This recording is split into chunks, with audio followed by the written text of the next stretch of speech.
algún punto específico o a determinados aspectos de la auditoría. Yo que les avisaba, como un ejemplo, les dije, si hacemos una auditoría tributaria, por ejemplo, para que es muy familiar para ustedes. Entonces, el enfoque que le vamos a dar será pues el de revisar aspectos impositivos, ¿verdad? No podemos revisar otra cosa.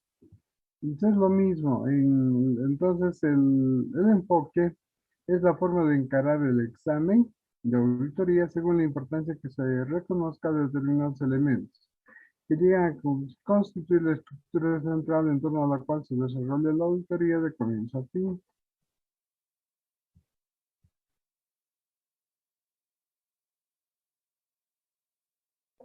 Se reconocen dos enfoques de auditoría operativa. Un poquito de ya lo voy a adelantar ayer. Como una extensión, uno, ¿no? Como una extensión de la auditoría financiera y dos, como un examen ya más específicamente administrativo. ¿Ya? Bien. El primer caso, la auditoría operativa como una extensión de la auditoría financiera. Es la forma más fácil y común de hacer auditoría operativa, que consiste en abandonar el criterio selectivo que constantemente aplica el auditor financiero a los controles internos que evalúa para fines de opinión de los estados financieros y ampliar el examen hacia aquellos elementos y controles administrativos, trascendiendo lo contable financiero, propiamente dicho hacia lo administrativo. Para el auditor operativo debe pensar y actuar tal como lo haría, por ejemplo, un gerente, ¿no? Y plantearse algunas preguntas, por ejemplo, como las siguientes. ¿Estos gastos son razonables para este tipo de operación? ¿Se justifica el nivel de ingresos percibidos frente al esfuerzo desarrollado? ¿Cómo afectaría la compra de un activo fijo a a la situación financiera de la entidad y su resultado y al resultado de operaciones? Tal vez no hubiera sido mejor alquilar esta maquinaria en lugar de comprar. Los ingresos son más elevados que los gastos. Entonces, una serie de preguntas que nos vamos formulando como si fuéramos un poco los ejecutivos de la empresa, ¿no? Y entonces en este enfoque no existe un límite demarcatorio entre lo financiero, contable, administrativo. Todo proceso, transacción y función financiero contable tiene sus componentes administrativo y viceversa. Será más factible para el auditor que practica un examen de estados financieros para emitir opinión, tocar también aspectos administrativos. Por ejemplo, al revisar caja chica, pero habrá que preguntarse si realmente es necesario tal caja chica. Y las conclusiones que se establezcan podría ser que no es necesaria esa caja chica o que es insuficiente, porque los desembolsos tal vez podrían ejecutarse para ahora por medios más económicos, etc. Entonces es una forma de analizar y ver cómo se puede mejorar estos aspectos, ¿no? Bien. Em, La auditoría operativa como un examen específicamente administrativo y es donde aquí habíamos quedado el día de ayer. En este enfoque de auditoría operativa a través de varios subenfoques, eh, básicamente son 6 subenfoques que propone el autor, que es Gastón Loma, o los autores Gastón Loma con Rubén Santelli, ¿no? Para poder realizar una auditoría operativa.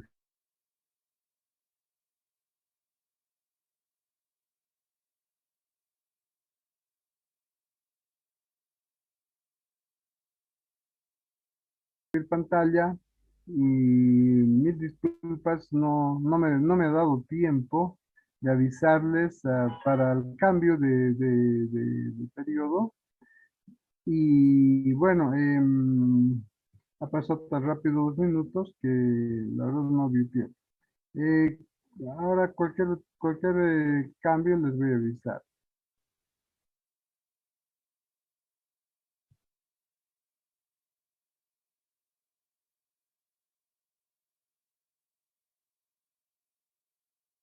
Bien,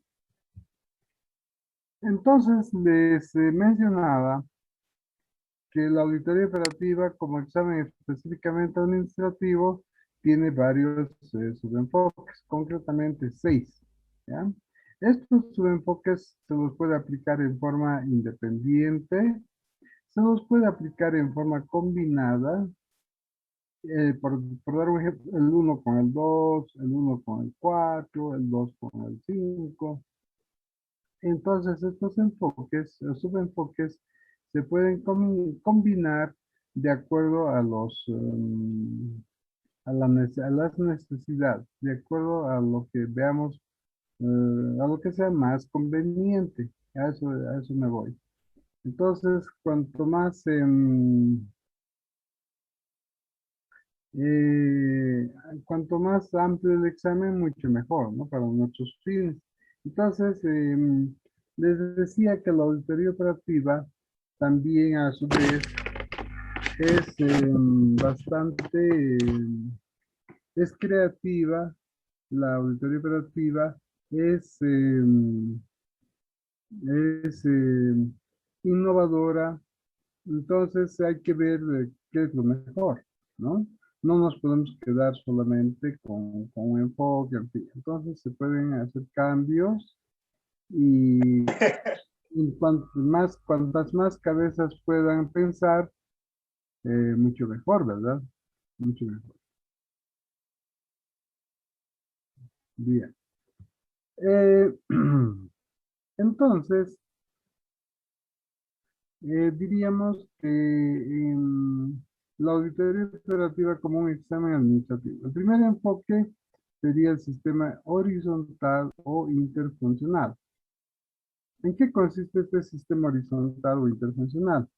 Apunta a los elementos clave que tienen relación con los objetivos de la gerencia, ¿ya? A saber, la calidad de la administración, la calidad de los empleados, si existen planes, metas, políticas, procedimientos, etc. Esta revisión se tiene que hacer a un nivel horizontal, por ejemplo, a las sugerencias de área, por ejemplo, ¿no? Para ver si están coordinando, para ver si están cumpliendo las fases del proceso administrativo, en fin. Entonces, puede ser un enfoque que lo podemos realizar y que es un enfoque interesante.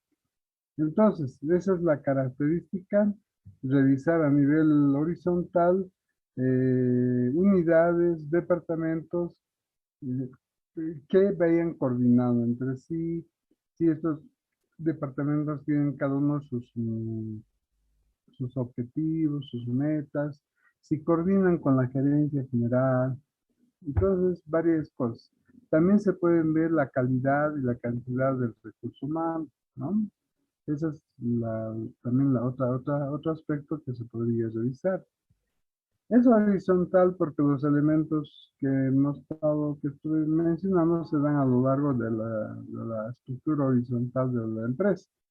Por ejemplo, los recursos humanos afectan a todas las unidades, ¿verdad? A todas las áreas.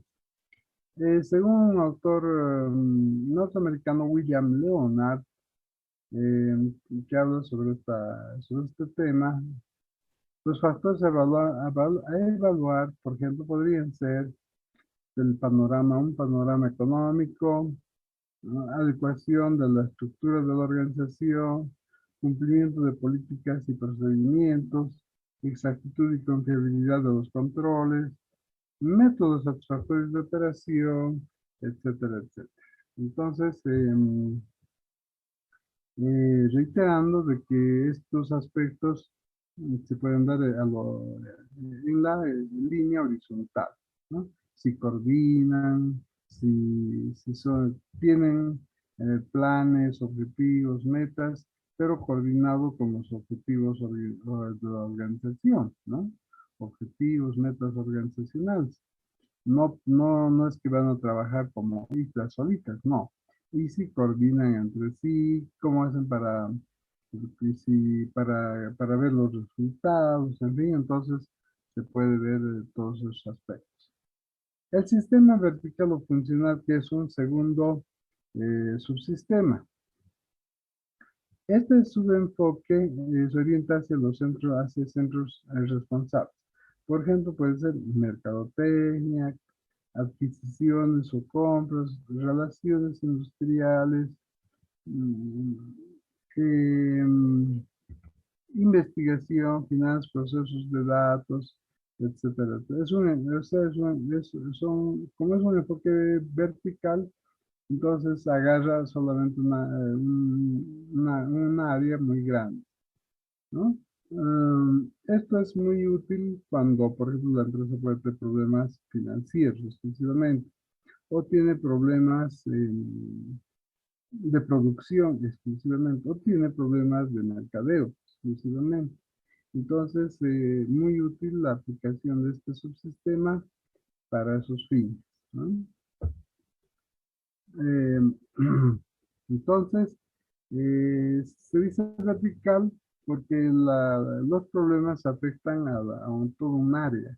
Por dar un ejemplo, el área de finanzas, contabilidad, presupuestos, tal vez almacenes. Entonces, todos esos problemas que se están detectando comprenden el área funcional de finanzas, ¿no? Todo el área de finanzas podría ser, por ejemplo. Entonces, ese es el sistema vertical. Los problemas se dan ya también de manera vertical en la estructura organizacional de la empresa. Sistema de proceso administrativo, que es un tercer enfoque, está relacionado con las fases de proceso administrativo. Si es que la empresa realiza, por ejemplo, planificación, hace organización, ejecución y control. El autor que promueve este enfoque sería George Terry. Es un autor norteamericano que él la promueve de un enfoque. Él ha emitido o ha realizado estudios más administrativos, ¿no? Él es un administrador por excelencia, no es auditor.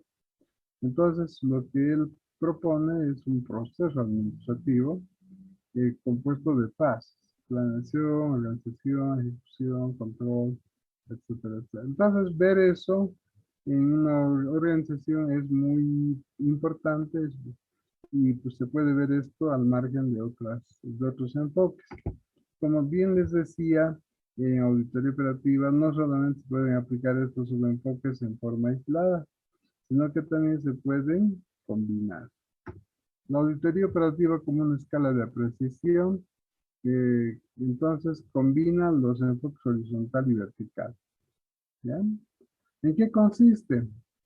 Identifica en la empresa elementos, factores, funciones que habrán de evaluarse y prepara un cuestionario al que se asigna un puntaje máximo. Se puede elaborar un cuestionario en función al tamaño de la empresa. Cuanto más pequeña la empresa, seguramente menos preguntas.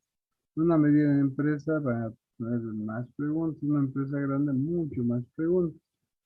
Existe un autor mexicano, en este momento no recuerdo muy bien, Fernández Arenas, el autor que propone la aplicación de estos cuestionarios. Entonces, lo único que el auditor hace es simplemente adecuar a sus necesidades. Puede aplicar 100 o 200, como puede aplicar 20, 30 preguntas, ¿no? Entonces, depende qué tipo de información es la que deseas recabar. Este cuestionario se elabora en base a la experiencia. Entonces, la verdad hay que adecuar, ya que los cuestionarios ya están dados. No hay que volver a pensar en hacer cuestionarios, sino simplemente en adecuar de acuerdo a nuestros o a nuestras exigencias, a nuestras necesidades. Entonces, el cuestionario se elabora en base a la experiencia y tamaño de la empresa, actividad, etcétera, y se aplica también para otros elementos, ¿ya? Como por ejemplo objetivos, dirección, funciones administrativas, etcétera, etcétera.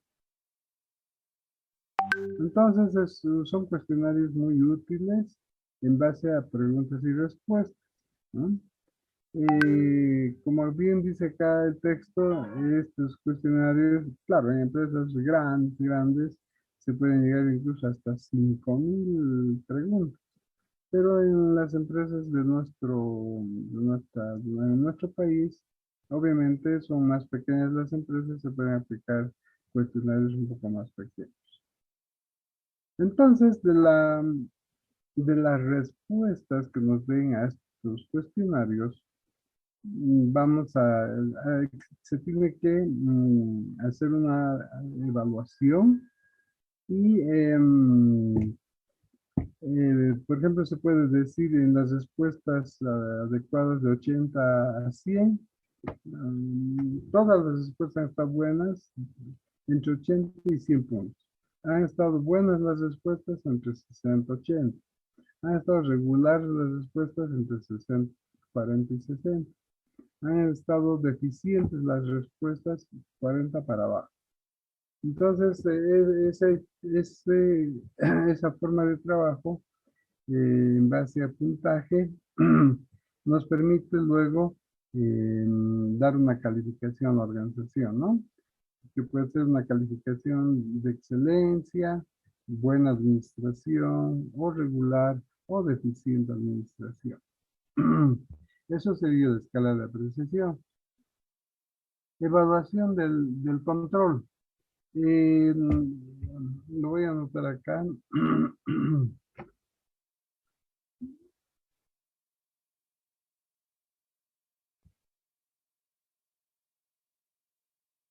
Uno, 2, 6 está relacionado con la evaluación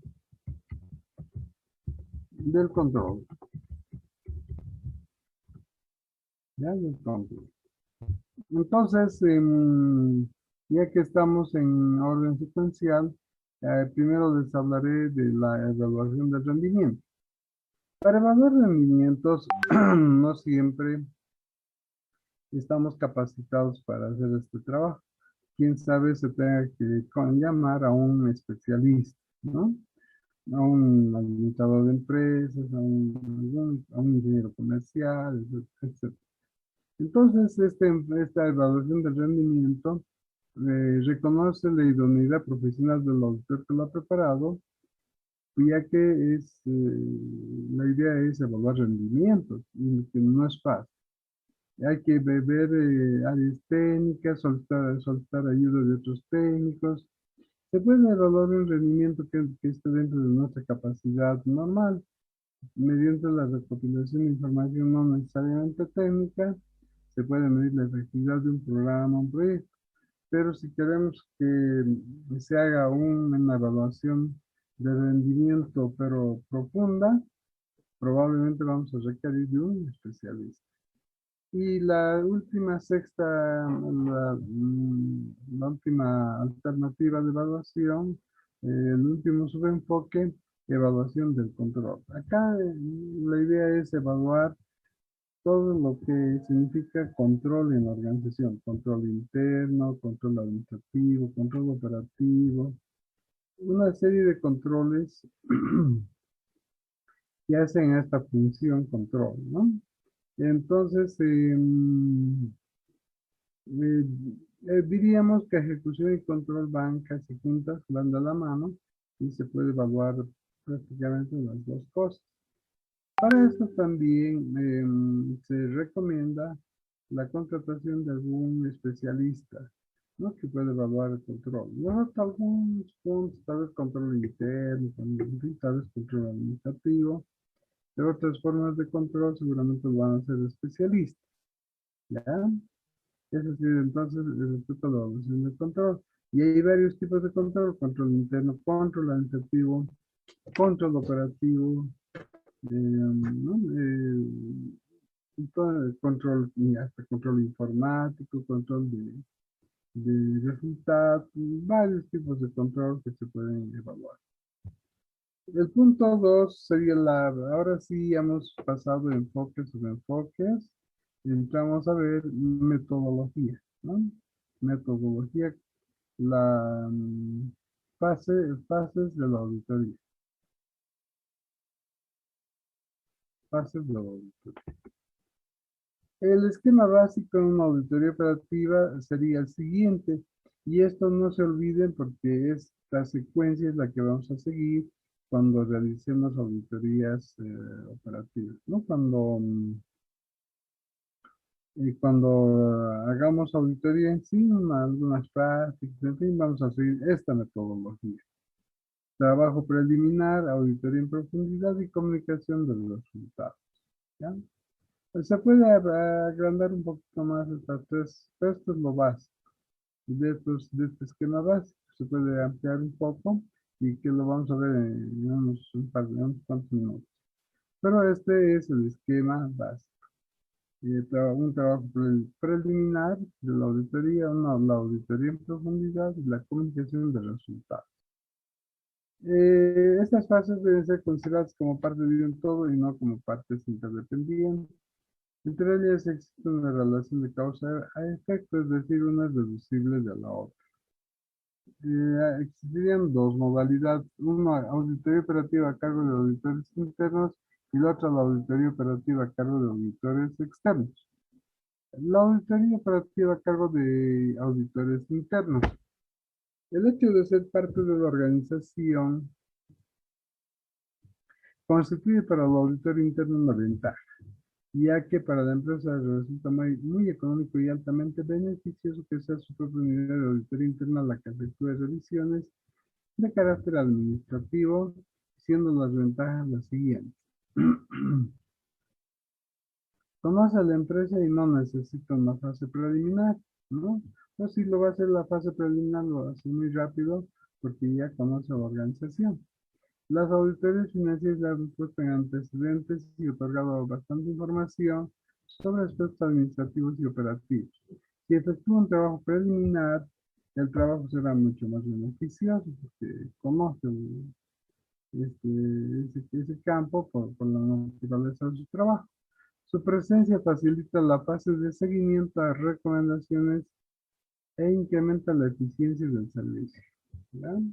Entonces, le da bastante énfasis a la parte del seguimiento, que vamos a ver, ya lo expliqué creo, pero lo vamos a ver también posteriormente.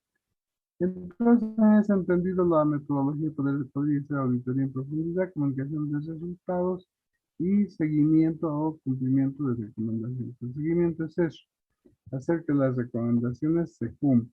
Ese es el seguimiento. Auditoría operativa a cargo de auditores externos, yo también.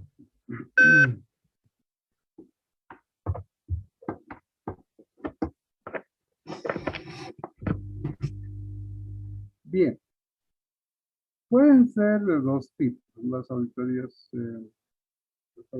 operativas. Auditorías a cargo de firmas privadas y auditorías a cargo de auditores de la Contraloría o auditores gubernamentales, también se les llama. En este último caso son los de la Contraloría y se caracterizan porque tienen acceso irrestricto a las entidades sujetas a su control, ¿no?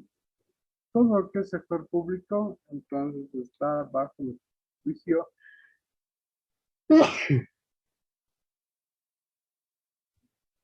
estaría bajo la tuición de la Contraloría. Tiene entonces total injerencia en entidades del sector público, la Contraloría General del Estado, ¿no? Y en ese entendido, entonces, no necesita permiso para ingresar. En muchos casos, simplemente un saludo y tiene un acceso irrestricto a a las operaciones. Su principal característica será la legislación, ¿no? La revisión de la legislación.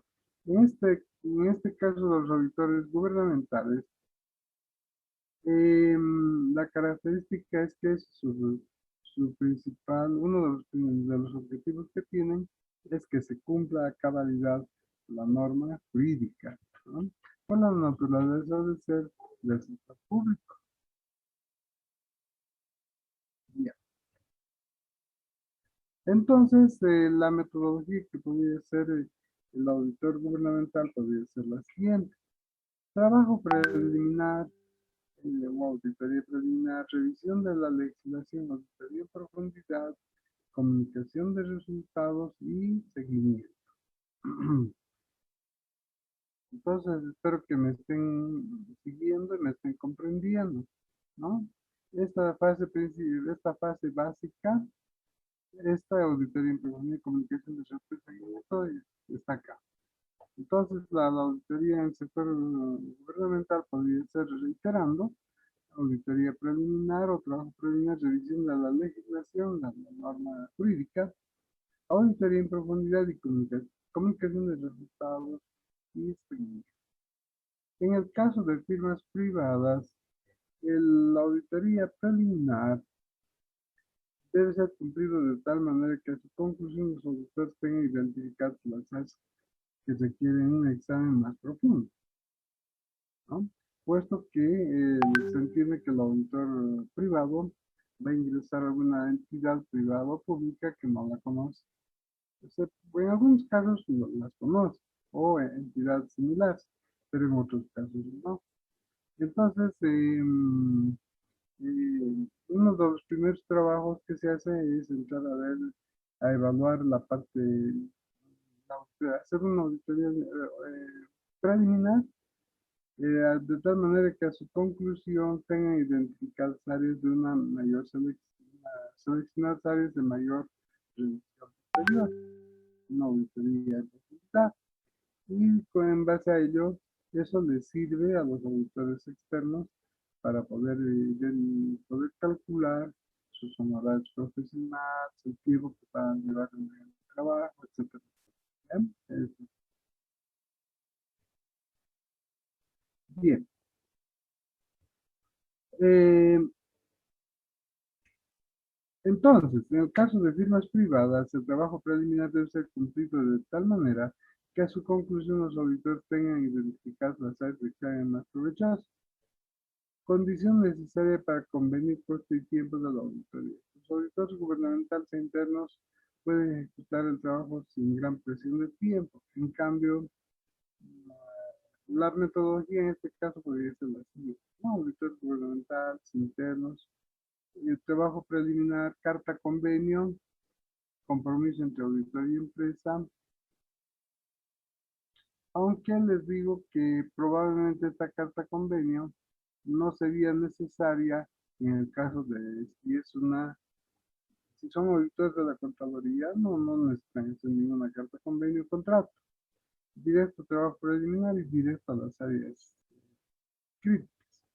En cambio, si en caso aquí está de firmas privadas, entonces el trabajo debe ser cumplido de tal manera que a su conclusión los auditores tengan identificadas áreas de un examen en profundidad, es decir, áreas críticas y condición necesaria para convenir el costo tiempo de la auditoría, ¿no?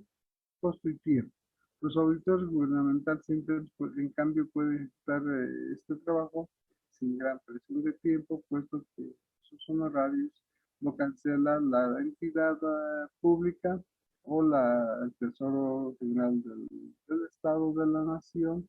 En el caso de los auditores gubernamentales o de Contraloría, sus honorarios vienen ya definidos desde el Tesoro General del Estado. Su trabajo, la metodología que aplican los auditores privados podría ser la siguiente. Auditoría preliminar, hacer una carta convenio, también se conoce contrato. La carta convenio es básicamente un contrato. La auditoría en profundidad es la comunicación de resultados, ¿no? El seguimiento no lo hacen y el seguimiento de los auditores externos porque se van rápido, ¿no? Porque eso diferencia su costo. Sin embargo, este seguimiento lo pueden dejar a la unidad de auditoría interna o al gerente para que él designe que la área de auditoría interna va a hacer un seguimiento al trabajo. ¿Ya? Bien. hacen más o menos lo mismo los auditores de la Contraloría. Van a la entidad, hacen la auditoría y todas las recomendaciones, todos los trabajos se los dejan a los auditores internos para que puedan hacer el seguimiento correspondiente. Por supuesto que también estos trabajos son de conocimiento del ejecutivo, ¿no? De un director general, etcétera, etcétera. Vale decir que en el sector público, en el sector gubernamental, los cargos tienen otros nombres, ¿no? Por ejemplo, un alcalde, un gobernador, que es la autoridad, y un municipio será, pues, a ver, un alcalde, el alcalde va a ser, en cambio, eh, para fines de auditoría o de los auditores del Estado, simplemente son auditores gubernamentales o auditores privados que se dedican a la auditoría privada, a la auditoría pública también hay ese tipo de. Bien. Entonces, les decíamos que cuando hacen algún trabajo los auditores de Contraloría, también les pueden dejar las recomendaciones para que hagan su seguimiento. Este seguimiento significa hacer que se cumplan, que se apliquen esas recomendaciones y esto es labor, es responsabilidad de los sectores internos, ¿no? Hacer de que, por dar un ejemplo, de 10 hay 10 recomendaciones, entonces esas 10 recomendaciones han sido aplicadas, entonces hay una eficiencia del 100%. Han sido aplicadas nueve recomendaciones, una eficacia del 90%. Entonces, de esa forma se va midiendo y esa recomendación que quedó pendiente probablemente se la puede hacer aplicar tal vez el siguiente año, el siguiente semestre, ¿no? Ya de acuerdo a la dinámica de la empresa o de la organización. Enfoque de Gastón Loma.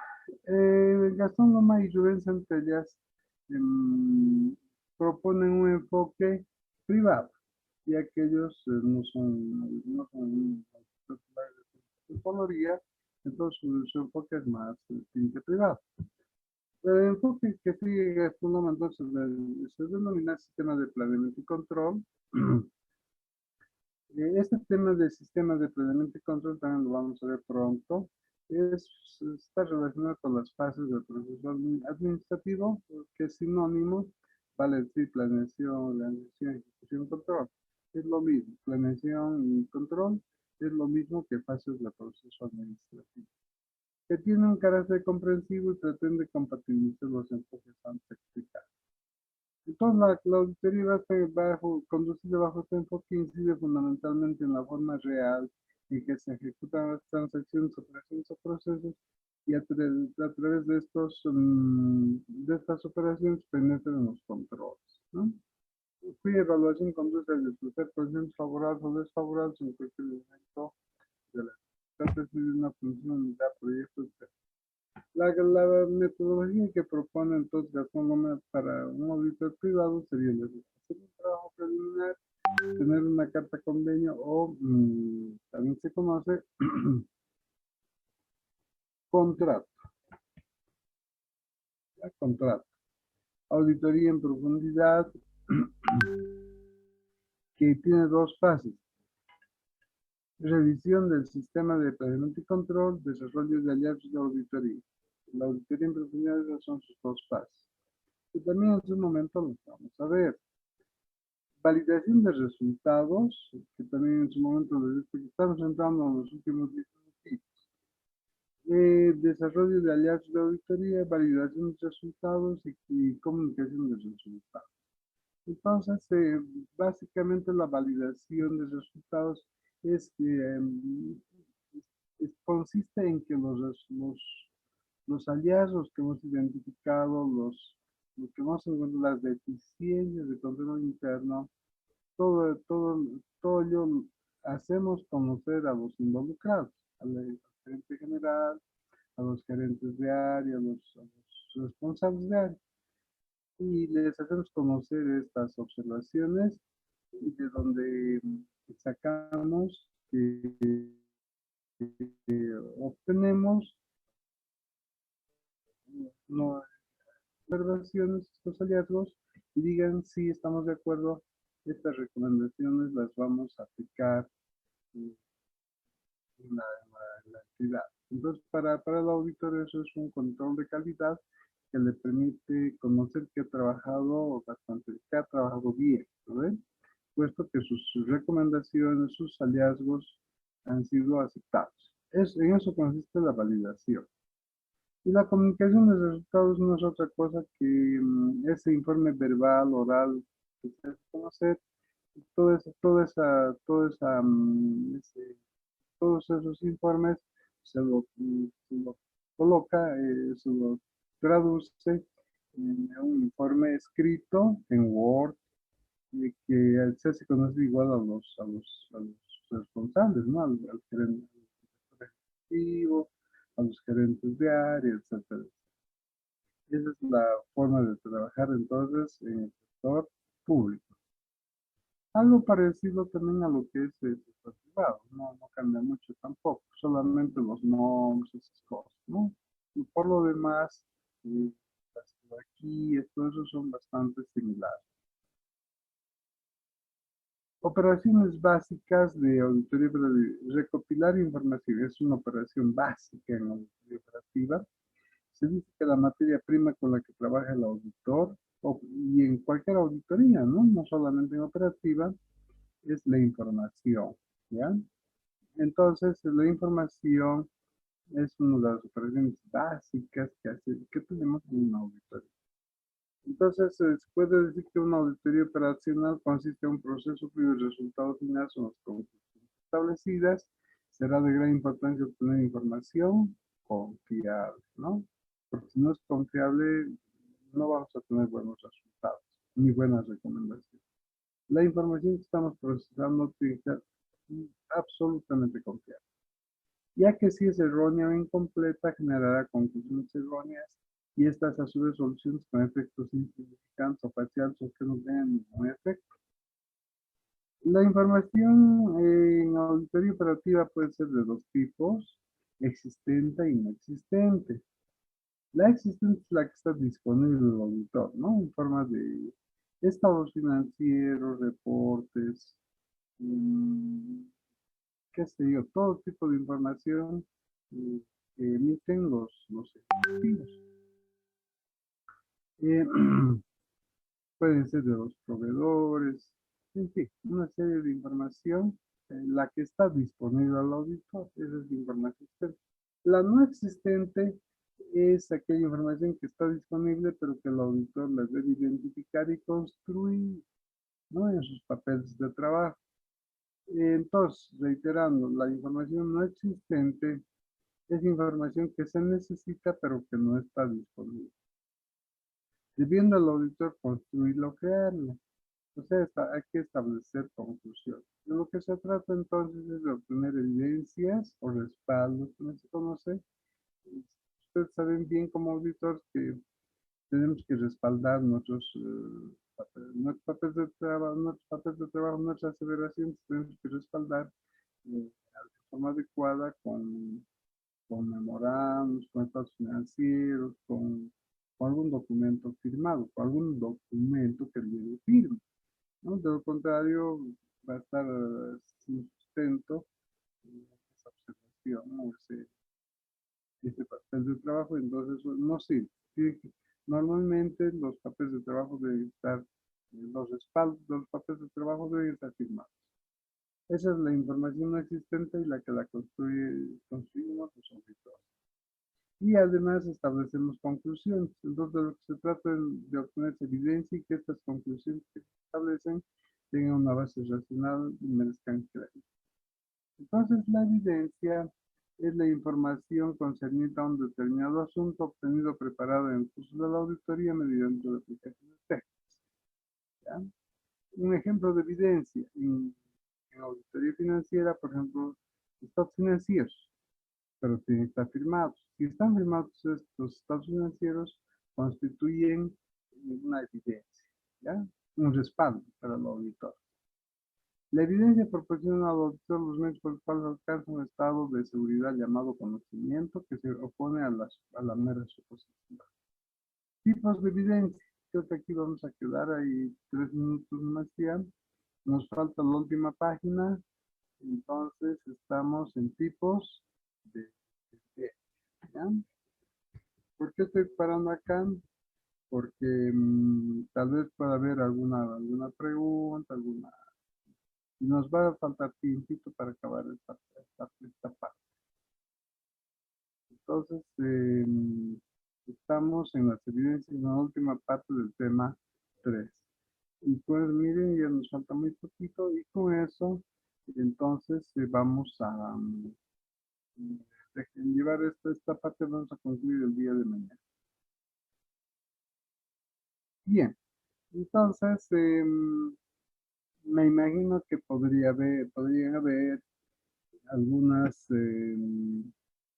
algunas dudas, alguna inquietud, quieran que algún punto tal vez se pueda ampliar un poquito. Tienen la palabra, estamos a 3 minutos, tienen la palabra. Caso contrario, todo esto lo veríamos el día de mañana, más un poco lo que vamos a explicar. ¿No hay ninguna pregunta? Bien, entonces creo que acá podemos quedar. Estamos a 2 minutos de que se termine esta segunda parte del Zoom y yo les agradezco por su atención. Nos veríamos el día de mañana, ¿no? Estudien, repasen, que es por su bien, ¿verdad? Y hagan algunas investigaciones. Entonces, a ustedes muchas gracias y a todos tengan buenas noches. Hasta mañana. Lizeth, disculpe, ¿Ya? ¿el examen qué fecha es? ¿Ya puso la fecha? No, tanto todavía, no. Pero nos vamos a basar un poco en el calendario, ¿ya? En el calendario. El calendario. Está bien. Y Lice, ¿el examen va a ser en los horarios de clases o a Vamos a estas ver, horas? veremos. Normalmente lo hago un examen por falta de tiempo, a veces un sábado, a veces un domingo. En su momento vamos a ver. No siempre en días de clase. Por razones de tiempo, básicamente. ¿Ya? Ya, está bien, gracias, Lice. Hasta luego, buenas noches, hasta mañana a todos, buenas